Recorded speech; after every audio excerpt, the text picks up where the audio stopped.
Alô. Bom, gente, boa tarde.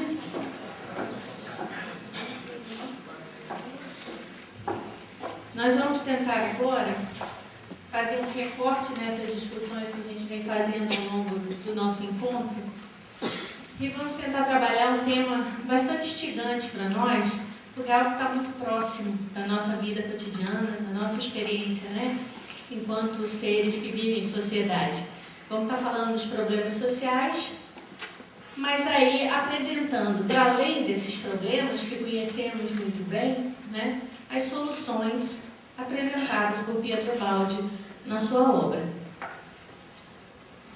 Se a gente olhar, na verdade, as soluções que ele aponta, e isso eu fiz a construção dessa palestra a partir dos livros O Cristo, Nova Civilização, Terceiro Milênio e A Grande Síntese, que é onde ele dá conta dessas discussões mais dos problemas sociais na relação com o problema da evolução da espécie humana, né, do ser humano.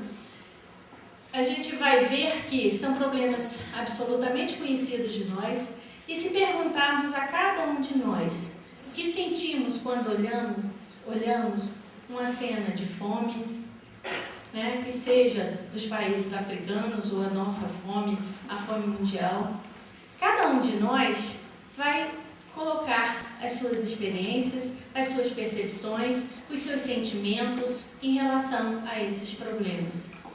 A questão da corrupção, que é uma coisa, né, basta abrirmos um jornal, uma revista, ligarmos uma televisão, que isso está expresso assim de forma muito clara, como isso acontece facilmente. Questões como a violência no trânsito, né, que mata centenas de milhares de pessoas no mundo inteiro, especialmente no nosso país. O medo que temos dessa violência, a violência explícita, né, dos assaltos, dos roubos, dos sequestros, da violência implícita na relação de poder que se estabelece nesse país. Quem não se lembra, né, do 11 de setembro, onde o terrorismo mundial mostra a sua potência e como ficamos todos estarrecidos diante dessa situação e nos perguntando: que mundo é esse, né? O que nós estamos construindo da nossa civilização? O que nós estamos construindo dessa nossa vida? Aqui, por favor. Mais algumas cenas só para a gente refletir um pouco. Volta, por favor. Guerras, né? Guerras que são coisas tão distantes, falamos de Primeira, Segunda Guerra, mas guerras que continuam acontecendo no nosso dia a dia, guerras entre países, mas guerras civis disfarçadas, né, de problemas sociais por uma questão econômica, guerra de tráfico de drogas entre policiais, né, e traficantes, a pobreza que se expressa a partir de uma experiência de vida na miséria, favelização do lado, né, de cidades de grande porte, com desenvolvimento tecnológico, um grau de urbanização fantástico do lado de miséria humana, de falta de infraestrutura para qualquer coisa.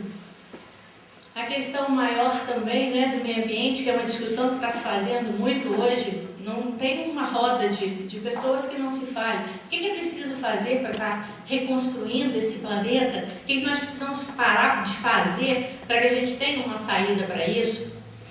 E aí a gente vê que, na verdade, nós temos uma compreensão que utiliza da razão, que utiliza dos conhecimentos que já estão construídos aí, a partir da ciência, da sociologia, da antropologia, ou seja, de todos que se voltam para essa discussão.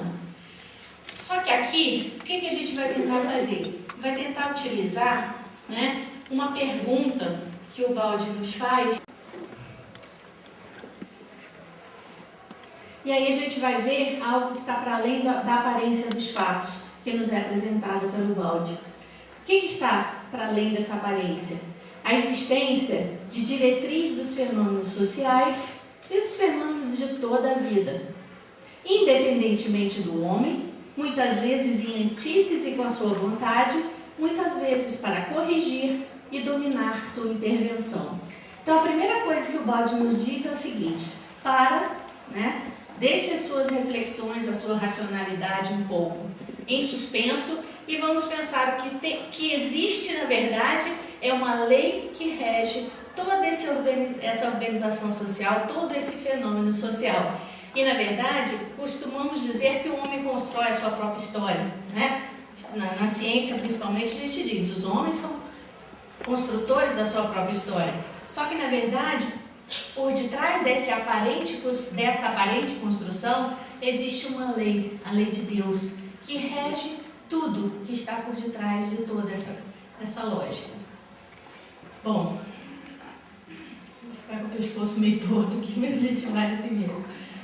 Se queremos entrar a fundo no problema e resolvê-lo seriamente, então se nós queremos realmente entender que problemas sociais são esses e que soluções podemos identificar, não se pode entender o fenômeno social como um fenômeno histórico querido pelo homem que o dirige e compreende, mas como um fenômeno biológico. E a gente acabou de ter, né, várias explanações que mostram esse sentido biológico desse fenômeno. E o fenômeno social, como tal, também é um fenômeno biológico dependente de leis sábias e poderosas. Então, existem leis, no livro A Lei de Deus, né, ele expressa muito bem que existem leis, existem leis, existem leis. Ele reforça essa ideia de que a lei de Deus é sábia e poderosa e dirige todos os fenômenos da vida, sejam fenômenos sociais ou fenômenos de qualquer espécie. E aí, qual o caminho que eles nos sugerem, né? Se a gente parte da compreensão de que existe a lei, diante dela, o que é sábio fazer? Diante dessas leis sábias e poderosas, o melhor que se faz é procurar impô-las a si mesmo. Primeiro é aceitar, existe a lei. Compreendê-la, utilizar então a nossa razão, a nossa intuição, na busca de compreender que lei é essa, como é que ela rege os caminhos da nossa existência, seja ela social ou privada, e a elas obedecer. Então, é a obediência dessa lógica a partir do quê? Da compreensão da existência de uma lei que é sábia e poderosa e que determina aquilo que acontece nos fenômenos sociais, que são o nosso objeto de análise aqui. E aí o Baldi nos diz que os fenômenos sociais e essa série de acontecimentos componentes da história que nós vimos nas cenas anteriores, eles serão compreendidos apenas se os reduzirmos ao que efetivamente são, isto é, a substância biológica, a momentos do funcionamento orgânico do universo e ligados a ele. Então, essa experiência de problemas sociais, dessa experiência de sociedade que vivemos hoje, ela está dentro da organicidade, é um fenômeno orgânico e que é apenas um momento desse funcionamento orgânico. Não é nada solto, isolado, que dependa simplesmente que nós possamos decidir melhorar a economia, melhorar a política, é algo muito maior que isso. Bom, e aí só para a gente compreender, é claro que a gente já veio falando um pouco, né, os palestrantes anteriores já falaram dessa organicidade, da queda, né, mas é só para a gente compreender de onde vem, porque na verdade quando pensamos assim, tudo bem, confiamos da existência da lei, acreditamos nela, mas que organicidade é essa se vivemos no caos social? Se vivemos diante de tanta violência, de tanta dor, como é que se compreende essa organicidade, né? Nós estamos no antissistema, que é o lugar do caos. Bom, vamos compreender rapidamente isso. Qual é a premissa dessa organicidade? De compreender o problema social como um problema orgânico. A organicidade do todo, que está lá no princípio do amor, no princípio criado na primeira criação, ou seja, quando os seres foram criados, eles foram criados dentro do princípio do amor e no sistema. Quando falamos sistema, pensamos o quê? Em harmonia, em vibração e uníssono, né? Em potência unificada numa mesma posição dentro de Deus, né? No momento em que nós negamos esse princípio do amor, e lá, né, no livro de Baldi também ele diz que nós negamos e nós colocamos contrários a essa lógica do princípio do amor, dizendo, não Deus, eu sou maior que tu, né? E decidimos com a nossa liberdade nos afastarmos desse centro Deus, de vibrar de alguma forma negativa, nós produzimos o quê? O que a gente chama né, que o balde aponta da queda e construímos a guerra de egocentrismos e divisionismos. Então, por aí, se a partir da queda dá para compreender bem por que o nosso plano de vida é tão complicado, tão difícil de ser vivido, por que tanta dor, por que tanta violência? Porque nós vivemos num sistema de divisionismo, onde o princípio do amor, na verdade, se perdeu. Mas aí entra uma questão. Não dá para pensar nada fora de Deus.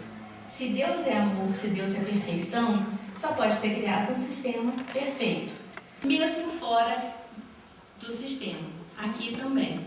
Então, pensar que existe uma lei poderosa e pensar que Deus está aqui e que essa lei rege todas as formas. E aí a gente vai pensar por que, então, as coisas acontecem mais ou menos por aí. Vamos lá.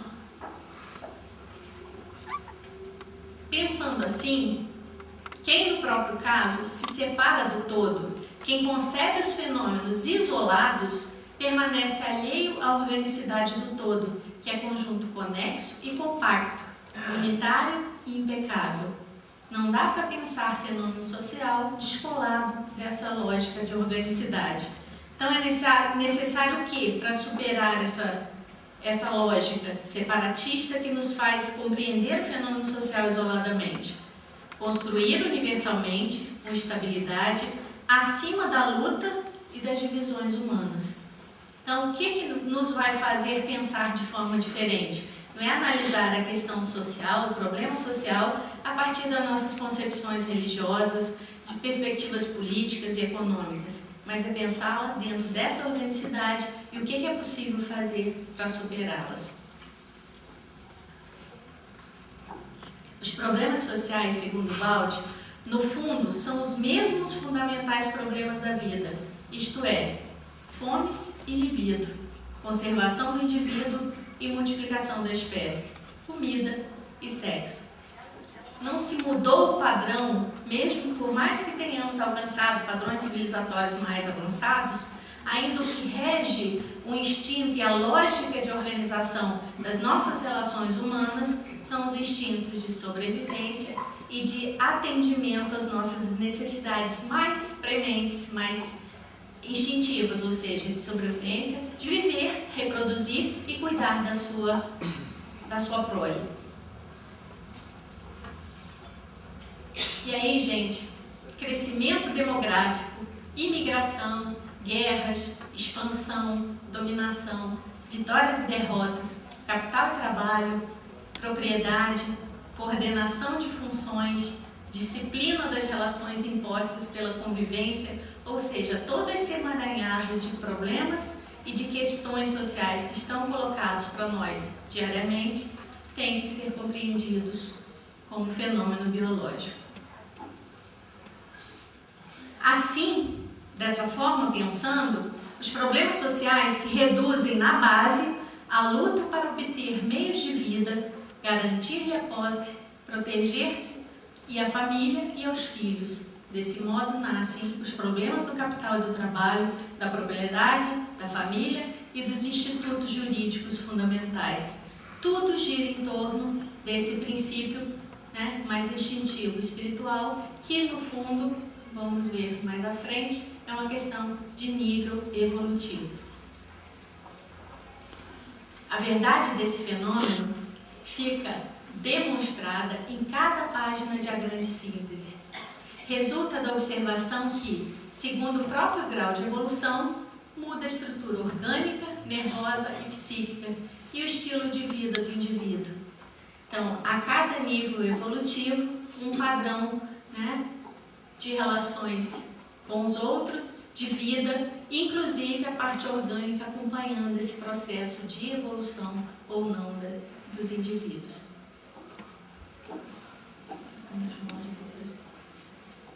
As classificações sociais, face a essas fundamentais diferenças de peso específico individual, são simples estruturas de todo fictícias, instrumentos de luta, meios de esconder a realidade que permanece debaixo, inviolável, a verdade pronta a revelar-se a qualquer momento. Ou seja, está por detrás dessas classificações, quando dizemos, pobres, ricos, capital, trabalho, quem manda e quem obedece, toda essa construção social, né, aparente, ela só faz o quê? Ela serve de instrumento e como meio de camuflar o que está por detrás, que é o que? A luta dos contrários, a lei da vida no nosso plano, que é a luta do homem contra o homem, um tentando superar o outro. Essa verdade inviolável que se revela a cada momento histórico. A nossa assim chamada civilização é em grande parte questão de forma, simples verniz. Então esse aspecto civilizatório que nos faz, né, nos gabarmos de vivermos com mais paz no mundo, vivermos socialmente em harmonia, ela se desfaz diante de todos aqueles problemas que a gente vê. Existem as leis, né, mas são leis que não são cumpridas, por quê? Porque existe por detrás delas um conjunto da massa humana que ainda não está pronto evolutivamente para cumpri-las. Existem as leis do trânsito, só que ninguém as obedece. Existe a lei do idoso, do menor, mas que não são cumpridas. Por quê? Porque elas ainda não expressam, na verdade, um conjunto de processos evolutivos que tem que acontecer por detrás delas. Então, na verdade, vivemos um verniz social. A fase de legalidade jurídica atingida por nós é manto que cobre bem ou mal essa substância biológica. O homem, se graças a ele pode parecer diferente, permanece substancialmente o que é na realidade biológica, ou seja, ele permanece um involuído. Se existe por detrás da lógica da vida uma lei sábia e poderosa, que é a lei de Deus, e que muitas vezes a gente desconhece, existem as leis humanas, mas que servem só para fazer o quê? Para camuflar, para dar um sentido de legalidade para essas discussões, mas na verdade não consegue dar conta. Por quê? Porque no fundo é um instinto daquele homem velho, dito por Ubaldi, é que se expressa em cada movimento, em cada relação estabelecida entre nós, homens.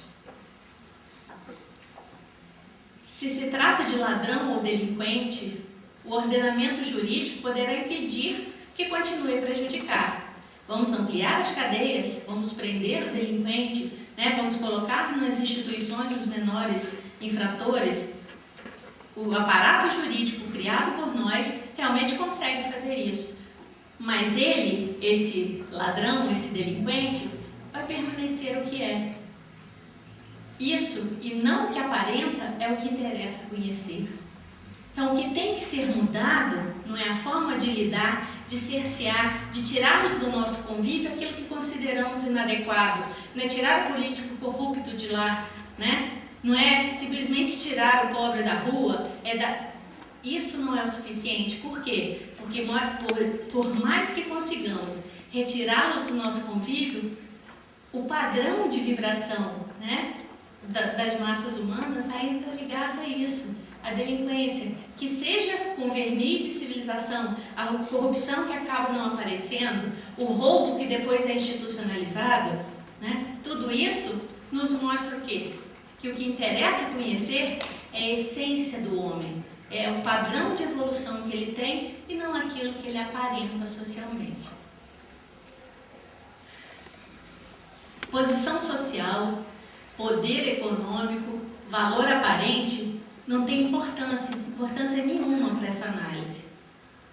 E até as classificações sociais, enquanto não corresponderem à classificação biológica, carecem de importância.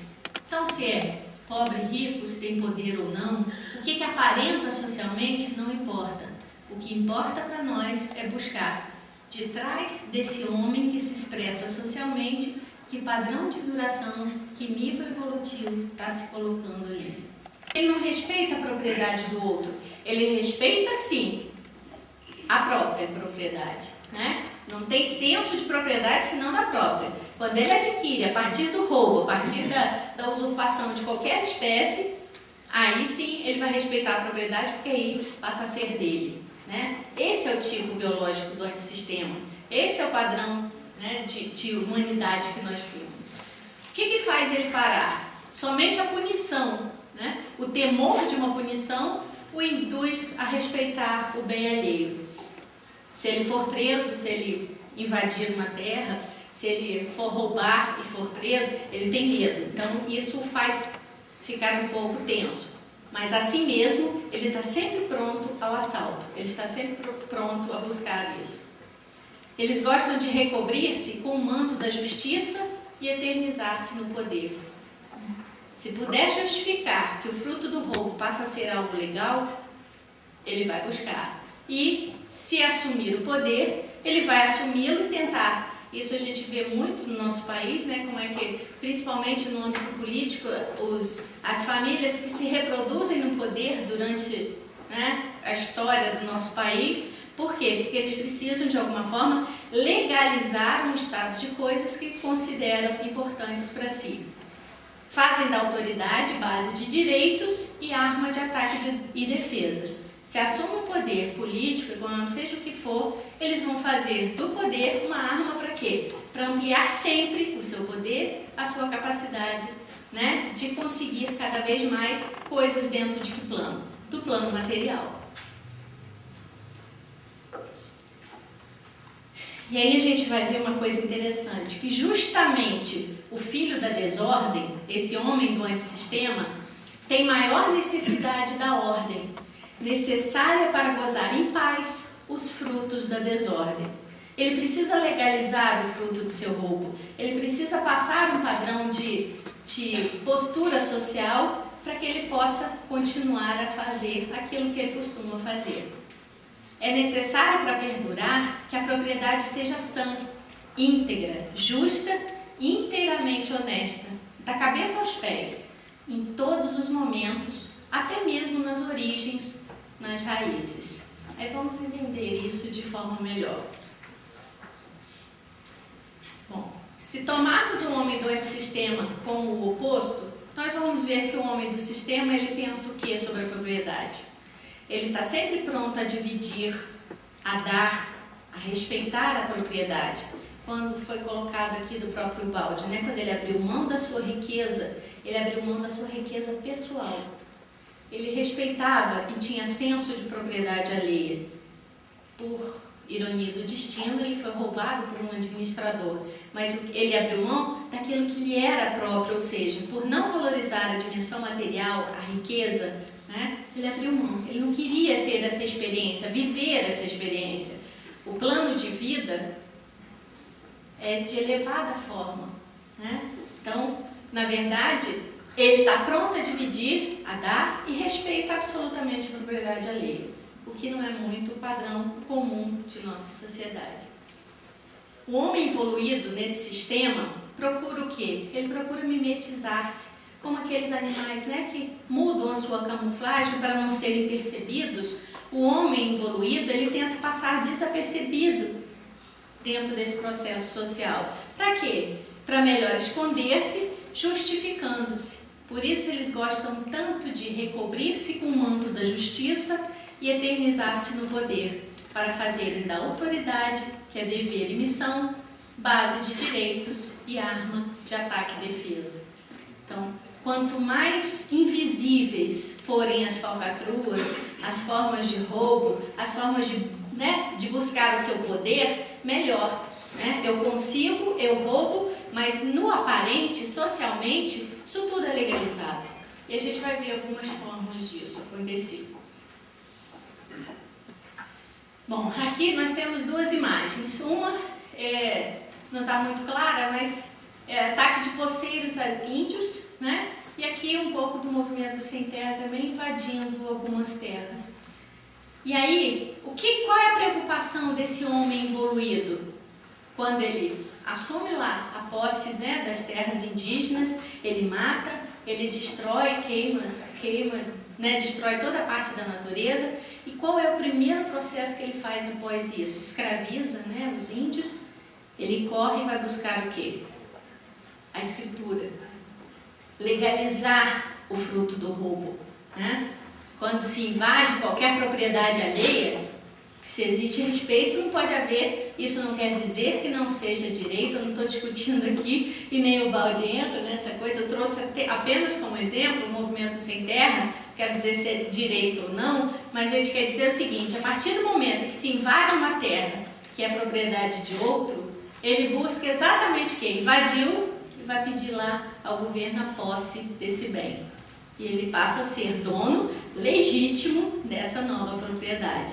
Depois de um tempo, né, no caso das terras indígenas, quantas foram tomadas e que hoje os proprietários são legítimos proprietários de bens, né, dessas áreas invadidas. E na história isso se perde. Então se limpa todo um jogo sujo de conquista social, de poder econômico, político, seja lá o que for, a partir do quê? Da legalização. Então esses homens involuídos são assaltados o tempo inteiro pela preocupação de justificar-se com encenação de legalidade. Então, olha como é que a lei da vida funciona por detrás. Aquele que é fruto e que desempenha a ilegalidade, a desordem o tempo inteiro, acaba se transformando em alguém que busca a ordem. E aí a vida vai fazendo as experiências necessárias para construir o processo de evolução. Onde que está a linha da vida? Deixa eu lá só tomar uma água aqui.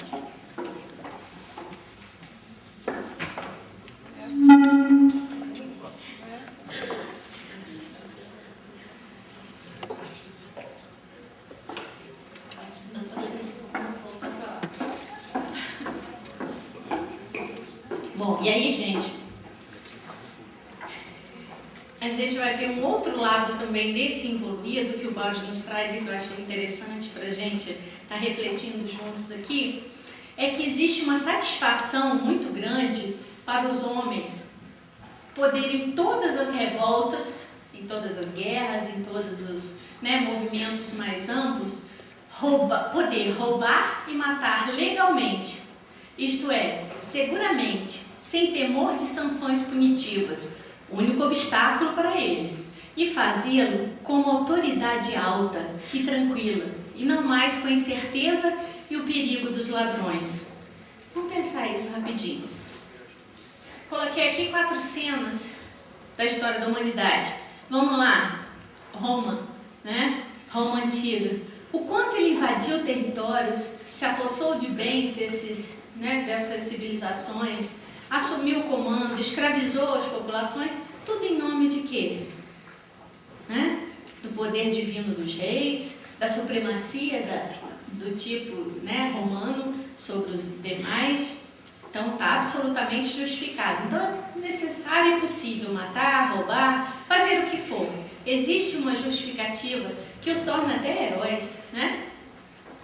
Aqui, nas cruzadas, matar em nome do Cristo, né? Em nome do Senhor Jesus Cristo, vamos matar os pagãos, exterminar a iniquidade humana, e aí se mata, e por detrás disso o quê? Ampliação de território, busca de poder econômico, tudo por detrás disso. Vamos avançar um pouquinho no tempo, Segunda Guerra, Hitler, qual a justificativa? Supremacia da raça ariana, tem que se limpar esse planeta de alguma forma, somos superiores, vamos dizimar as populações que são inferiores. E aí se mata, se utiliza de formas absurdas, absolutamente com sentido de quê? De autoridade, tranquilamente, e constrói a partir daí uma guerra em nível mundial, a partir de uma justificativa construída para mostrar o quê? O quanto nós somos ainda evoluídos e estamos querendo sempre buscar o que é do outro. Vamos para agora, a guerra atual, Estados Unidos, Iraque, toda essa dificuldade. Quando ela se iniciou, todos nós lembramos que o movimento que a humanidade fez foi de quê? De buscar a paz. E qual a justificativa dos Estados Unidos para invadir esses países? Precisamos segurar esse problema. Então vamos lá para buscar a paz. Então, em nome da paz se faz a guerra e se justifica a morte de civis, a morte de crianças e a tragédia que é a vivência dessas sociedades, desses países. Então, sempre o que por detrás, gente? Uma justificativa absolutamente correta, E aí a gente transforma o matador melhor da guerra no herói nacional. Essa é a nossa lógica e que o Baldi nos chama a atenção para que possamos pensar. Bom, e aí só fazer um recorte no meio desse caminho, porque se existe uma coisa que nós temos muito de compreensão, de preconcepção, é de pensar riqueza e pobreza. Foi até interessante na palestra, né, que iniciou a tarde de hoje, ele colocou a questão dos... É mais fácil passar, né, um camelo pelo fundo da agulha do que o rico entrar no reino dos céus. E a gente fica pensando assim, nossa, mas como é que nós vamos trabalhar com isso se a riqueza é uma desgraça, né? Como que nós vamos pensar socialmente hoje essa questão? E uma das coisas que eu acho assim, fantásticas que o Baldi nos traz é exatamente essa capacidade de ressignificar o Evangelho. Por quê? Porque a gente tem que pensar que quando Cristo falou isso, ele estava dentro de um contexto histórico determinado. Naquele tempo, não existia riqueza fruto de trabalho como nós a vivemos hoje, né? O que existia era riqueza fruto de quê? De rapina, de guerra, de extermínio de populações, de invasão. Então, como ele poderia falar que o rico podia entrar no reino dos céus se o rico, naquele momento histórico, só tinha riqueza porque roubava e explorava o outro? Né? E como a gente pode pensar isso?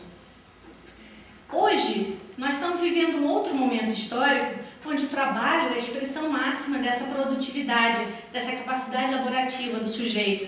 Então ele vai nos dizer assim, a riqueza pode ser fruto de operosidade, disciplina, poupança, inteligência, honestamente ganha e, portanto, benéfica e bendita, que é vantagem para a sociedade e útil à vida.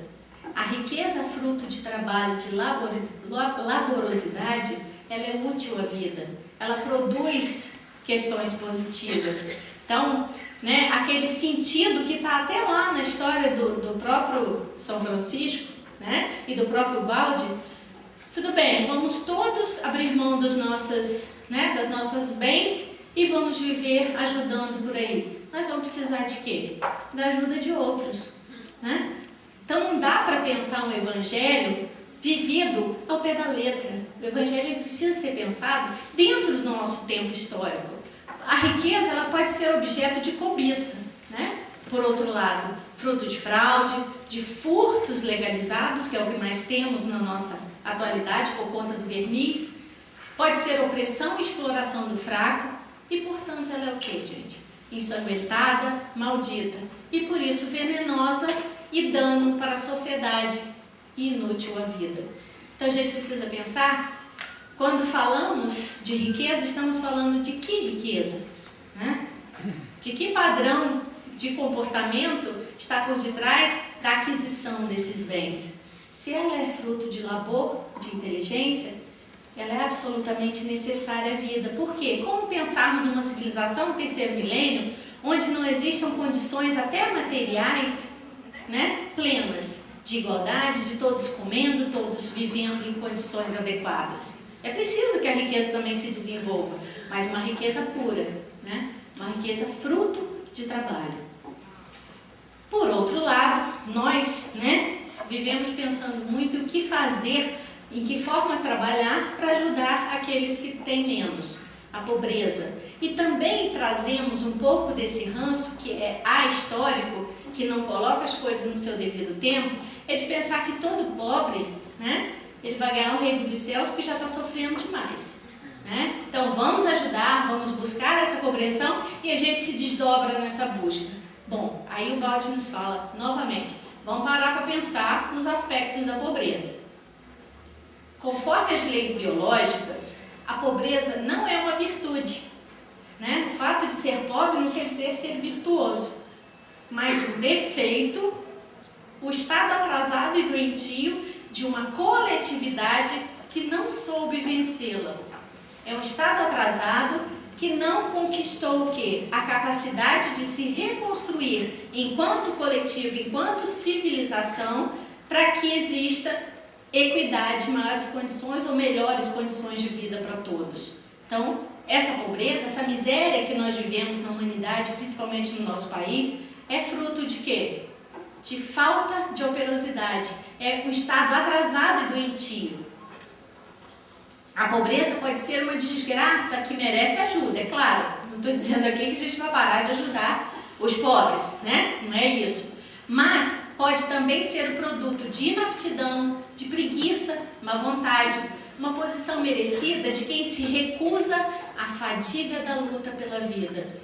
Então, independente de ser rico ou pobre, branco, negro, qualquer, né, classificação que queremos dar, o que está por detrás é a necessidade de ter essa fadiga, esse estímulo para mudar. E a gente, se olhar para a história da humanidade, a gente vai perceber o seguinte: só existiram grandes revoluções quando, no fundo do poço, as sociedades se sentiam tão acuadas que começavam a mobilizar a sua própria consciência, a sua inteligência para tentar o quê? Suplantar a classe que os domina. Então, a própria história da humanidade acaba por mobilizar esses seres que às vezes estão na preguiça, estão deixando a coisa acontecer, para que eles se reconstruam enquanto ser racional, inteligente e possa suplantar aquilo que ele está vivendo. Aí novamente as nossas caveirinhas, para expressar bem a nossa luta, né, dos contrários, para dizer que a vida social reduz-se à luta de igual para igual, entre igualmente injustos, entre igualmente involuídos. No nosso plano de existência, né, não existe o evoluidíssimo e o involuidíssimo. Todos nós, em alguma medida, claro, com algumas exceções que sabemos que existem, é uma luta de contrários entre o quê? Igualmente involuídos. E isso nós temos que assumir, né? Temos que assumir a nossa involução, a nossa incapacidade de viver aquele princípio do amor orgânico lá do sistema de onde nós saímos. Por mais que busquemos, né, através de estudos, a própria doutrina espírita que tanto se fala, o balde, estamos estudando, buscando, mas é se reconhecer, é aquela coisa de se olhar no espelho e enxergar que existe um homem velho e que esse instinto desse homem velho é muito forte ainda por dentro de nós. E aí sim, a partir da razão e da intuição, buscar suplantar esse padrão. O escopo da vida não é enriquecimento de ninguém, mas a existência garantida para todos. Então, quando se fala em sociedade justa, sociedade do terceiro milênio, está se falando em existência garantida para todos, como meio para atingir fins mais elevados. Ela nos deixa a fadiga da luta, como prova para aprender e evoluir. Como seres involuídos que somos, precisamos da dor para sermos impulsionados ao crescimento, também espiritual. Hoje, de involuídos, se formam as massas humanas. Isso é o que eu estou dizendo, né? O balde diz, né, que as massas humanas são feitas de quê? De involuídos. E que não imaginam ser um poder obtido pela violência e a propriedade obtida pelo furto apenas ilusão e traição. E por isso prejudicam e não ajudam a quem lhes adquiriu a posse.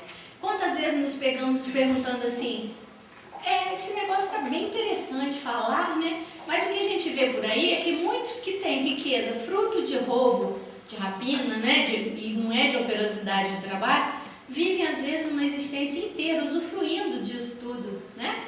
E aí acaba passando socialmente a ideia de que o que é legal é aproveitar a oportunidade, é a lei do Gerson, né?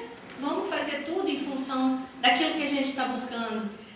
Mas será que é isso mesmo? Não. O Balde está nos dizendo aqui, é ilusão, é falta de capacidade de raciocínio e de intuição achar que ele vai continuar usufruindo disso eternamente. A lei operosa e poderosa está por detrás.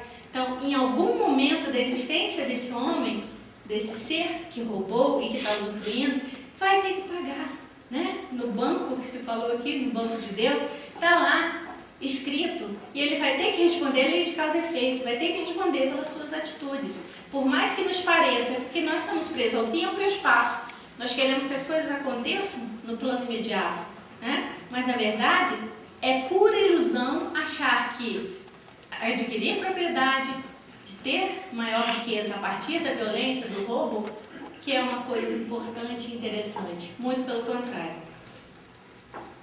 Bom, e aqui essa frase é fantástica, que ele diz assim: o homem é o que é e está bem aonde está. Não fiquemos nos lamuriando, com medo de viver essa existência, que nós somos o que somos, estamos bem no plano de vivência que nós construímos para nós mesmos. Esse é o padrão de vibração que nós construímos. Essa é a sociedade justa, ela existe porque nós não conseguimos fazer dela uma sociedade mais justa. Por quê? Porque não sabemos amar, não sabemos perdoar, não sabemos respeitar o outro, não sabemos compreender o outro. E tantos outros valores que ainda não conseguimos conquistar, com a nossa evolução. As dores que o gravam lhe são proporcionais à sensibilidade e à ignorância. As provas que encontra e deve superar são as da sua classe, do seu nível evolutivo, adaptadas às suas capacidades. Então, os problemas sociais que enfrentamos hoje são específicos e necessários à nossa classe, ao nosso padrão de evolução, e estão absolutamente dentro de um padrão de ultrapassagem, porque dentro de nossas capacidades. São os problemas para nos mobilizar no sentido de enfrentarmos esses problemas, para que a gente possa construir então uma nova civilização aí para frente. E aí a saída é uma só. O que a gente tem que fazer? E que a gente vem repetindo isso, e que o Balde fala na obra inteira: evoluir e compreender a lei de Deus. Evolução é a palavra-chave, mas para isso a gente precisa o quê? Compreender. Nós precisamos entender que existe essa lei, precisamos compreender como ela rege as nossas vidas, e aí sim obedecê-la e crescer enquanto espíritos, enquanto seres divinos que somos. Ora, a evolução leva à harmonização, de que muito Giovanni já falou hoje pela manhã, entre os vários elementos, em vista de sua tendência à fusão em unidades coletivas cada vez mais vastas e orgânicas. Por isso, quanto mais se sobe, tanto mais os espíritos tendem a fundir-se numa vibração em uníssono, na qual passam a existir como se fossem uma só coisa. Se queremos harmonia social, temos que fazer a harmonia entre os seres. Precisamos destruir o ódio e colocar no lugar o amor. Precisamos destruir as trevas e colocar a luz. E isso depende de cada um de nós. No sentido de partindo de nós enquanto ser individual, mas numa construção cada vez maior das unidades coletivas, do menos infinito ao mais infinito, como coloca o Balde. E aí, quais são as contribuições para a gente fazer uma síntese dessas colocações feitas aqui? Releitura do Evangelho. Fazer a leitura do Evangelho ressignificando as suas palavras, colocando dentro de um marco histórico. Não basta conhecermos os versículos, as parábolas e reproduzi-las lindamente. Nós precisamos o quê?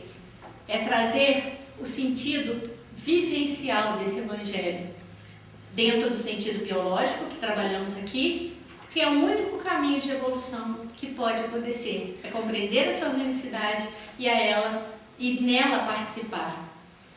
Isso tudo porque, gente, quando falamos em organicidade, nós estamos falando da máxima fundamental trazida pelo nosso Cristo.